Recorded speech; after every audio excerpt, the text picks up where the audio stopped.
হাসিনাকে উৎখাতের যে প্রথম পদক্ষেপটা আমরাই নিয়েছিলাম এবং ওই বাড়িটা আমাদের থেকে এসেছিল প্রথম, এবং এই আন্দোলন চলমান ছিল। বিচার হওয়া পর্যন্ত ইনশাল্লাহ বাংলাদেশের প্রত্যেকটা মানবাধিকার লঙ্ঘনের বিচার হওয়া পর্যন্ত এই দাবি থাকবে। আমার আপনাদের কাছে শুধুমাত্র একটাই অনুরোধ, আবেদন থাকবে, মেয়েদেরকে যারা সম্মান করে না, যারা ছোট করে দেখছে, বিগত কয়েকবার আমরা এই এরকম মন্তব্য একটা বিশেষ দলের কাছ থেকে পেয়েছি, এবং এই অসম্মানকে আমরা জানি আমরা কেউ সমর্থন করি না। মেয়েদেরকে ছোট করে দেখার কোনো এই স্পর্ধা বা সাহস করার কোনো আমার মনে হয় না কারো অধিকার কারো আছে। 14 আসলে অর্ধেকেরও বেশি কিন্তু নারী প্রার্থী।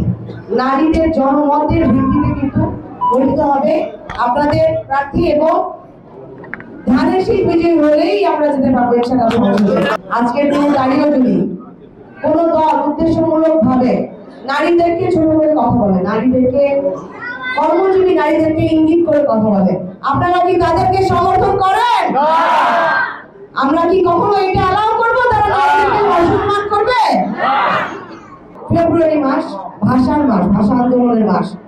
বাংলাদেশ রাষ্ট্রভাষা বাংলা পেয়েছিল এই মাসে শহীদদের প্রাণের বিনিময়।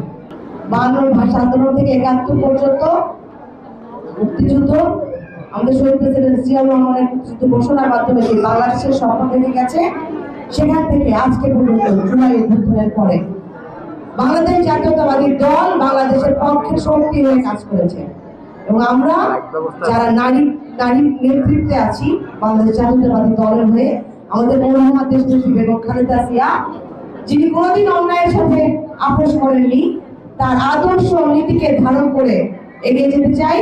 আমার যে মায়েরা এসেছেন, আমার বোনেরা এসেছেন, ঢাকা 14 না সারা বাংলাদেশে আমরা তাদের সাথে নিয়ে, তাদের পাশে নিয়ে, তাদের জনমতের ভিত্তিতে ইনশাআল্লাহ গণতান্ত্রিক রাষ্ট্র ব্যবস্থা সরকার গঠন করবো ইনশাআল্লাহ। স্থায়ী কোনো পয় নিষ্কাশন ব্যবস্থা না থাকার কারণে বারবারই হয়, এবং এই জন্য কিন্তু জলাবদ্ধতাগুলো সৃষ্টি হয়। বর্জ্য পরিষ্কারের যে প্রকল্প বা বাস্তবায়ন করা, সেগুলো আমার মনে হয় না পরিকল্পিতভাবে হয়েছে। ওইগুলোই পরিকল্পনায় আনা, স্থায়ীভাবে এই সমস্যাগুলো সমাধান করা।